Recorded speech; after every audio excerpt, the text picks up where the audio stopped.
Hi there, I'm Syafiqah Salma Attaqiy. This time in this podcast, I would like to show you a brilliant book by James Clear with the title Atomic Habits. I was interested in buying this book because there are so many influencer or public figure recommend this when I've desired to be better and get productive by doing good habits every day. So, generally, atomic habits show us practical strategies that will teach us exactly how to form good habits, break the bad ones, and master the tiny behaviors that lead to remarkable results. If we're having trouble changing our habits, the problem isn't us, according to this book. The problem is our system. Bad habits repeat themselves again and again, not because we don't want to change, but it is because we have the wrong system for change. We do not rise to the level of our goals, we fall to the level of our system. So here we will get a proven system that can take us to the new height. Let's get into the chapter 1, why small habits can make a big difference.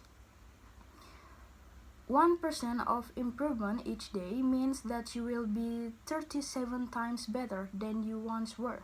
But if you decline 1% a day, you will decline nearly to zero. In other words, it's the small habits that matter and that make the biggest difference. We don't typically notice tiny changes because the impact is not seen immediately. For instance, eating a slice of pizza certainly won't make you unhealthy. But if you eat a slice of pizza every day in your dinner, of course you will likely see a change in weight over a year. The key is to make a tiny change to your behavior, which when repeated over and over will become habits that lead to big results. In the chapter 2, James Clear discusses about how habits are formed. To change our habits, we must first understand how habits are formed. The process of habit building can be classified into 4 steps: the cue, craving, response, and reward. Habits begin with a cue or a trigger to act. For instance, brushing your teeth in the morning. Your cue might be eating breakfast or drinking coffee, triggering a craving to feel fresh and clean. You want to feel fresh and clean after you have breakfast. So your response is to head to the bathroom sink and prepare your toothbrush. Your reward is a mouth that feels fresh and makes you ready to take on your day. The cue always triggers a craving, which motivates a response. Then a reward is provided, satisfying the craving and becoming affiliated with the cue. Our behaviors are driven by a desire to solve a particular problem, which is part of the cue and craving phase of the habit loop. And then in the chapter 3, we must to make the habit obvious. Our eyes are the strongest sense we have, and we have many sensory receptors dedicated to seeing. This means that what we see is a big influence on our actions. Even a small change to what we see can make a big difference in how we behave. Luckily, we can shape our surrounding to our advantages. But how?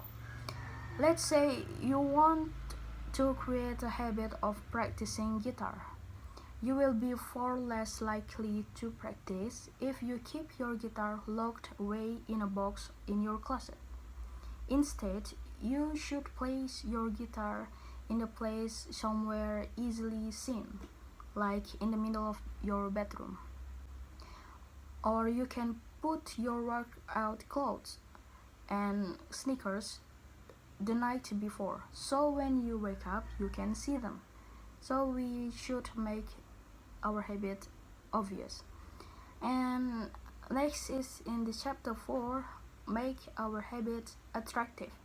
The more attractive something is, the more likely we are going to adopt it as a habit. You see, when we do something pleasurable like eating food, our brains release a hormone called dopamine, which makes us feel good. Of course, some activities that make us feel good aren't necessarily good for us.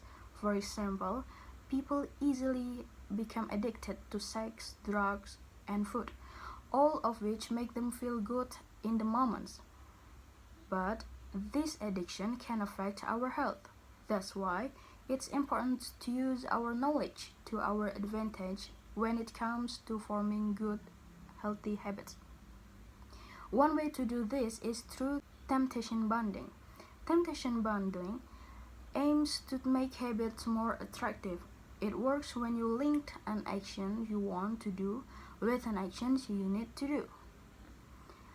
Next chapter is we should make our habits easy. Make it easy. The key to mastering any habit is to stop worrying over how long it'll take to form a new habit. Instead, make it easy and just do it. As humans, many of us are motivated to do what is easy. The more energy a habit requires, the less likely we are to repeat it. Of course, making a hard habit easy might seem impossible, but we can use 2-minute rule. 2-minute rule example is you want to make a habit of doing some yoga after work. Instead of saying I need to do 30 minutes of yoga, you can just tell yourself take out my yoga mat. By breaking down the habit into simple steps, you make the habit easier to form, which means you'll be more likely to form long-term habits. And in the chapter 6, this is talks about how to make it satisfying. We should make the habit satisfying. The author tells about his friends who wanted to kick the habit of going out to eat so they could get healthier and save more money. To do so, they opened a saving account they named Trip to Europe, and every time they avoided a meal out, they transferred $50 to the account. Seeing the money go into the savings created a sense of immediate gratification, so it encouraged them to keep up the habit. They made their habit satisfying, and eventually they saw long-term rewards when they saved enough money to book their trip. What a good example. And in chapter 7, this is the importance of habit tracking.